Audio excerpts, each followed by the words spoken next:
आज माझी आई भाजणीच्या पिठाच्या चकल्या बनवणार आहेत। ते बघा आपण कसे बनवते ते। त्यासाठी हे भाजणीचं पीठ घेतलं आहे। आता हे भाजणीचं पीठ घेतलं आहे। आता यात एक किलो तांदूळ घेतला आहे, पाव किलो डाळी घेतल्या आहेत।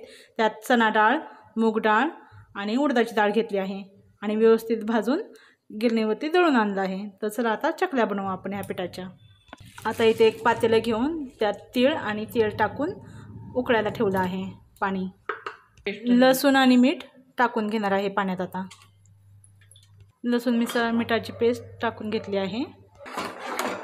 लाल तिखट, हळद, मसाला पोडी, चकलीचा। आता पाण्याला चांगली उकळी आणू। आता पाण्याला छान उकळी आली आहे। आता यात आपण भाजणीचं पीठ टाकू आणि व्यवस्थित मिक्स करून घेऊ।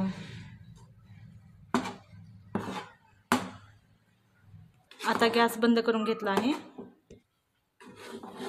आता पीठ व्यवस्थित मिक्स करून घेतलं आहे। आता ताट ठेवून 10 मिनिटं झाकून ठेवू। आता हे बघा 10 मिनिटं चांगलं पीठ वाफलं आहे। आता हे मळून घेऊन ह्याच्या चकल्या बनवू। आता बघा पीठ वाफवून घेतलं होतं आपण। आता हे मळून घेत आहे आई।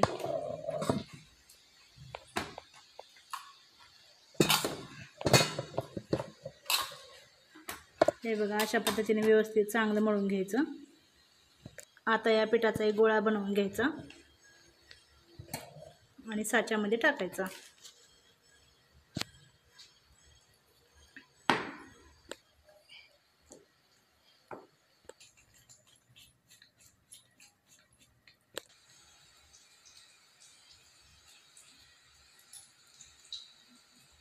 अशा गोल करून घ्यायच्या चकल्या व्यवस्थित। बघा काटे किती छान आले आहेत।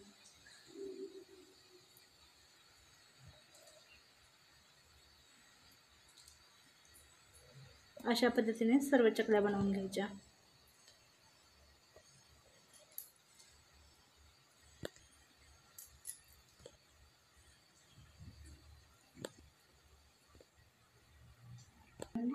आता तेलात एक एक चकल्या सोडून घेऊ।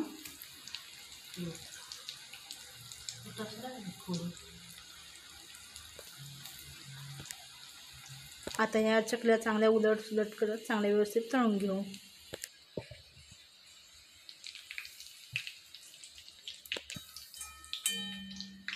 आता आपल्या या चकल्या तळून झाल्या आहेत। आता एका प्लेटमध्ये काढून घेऊ।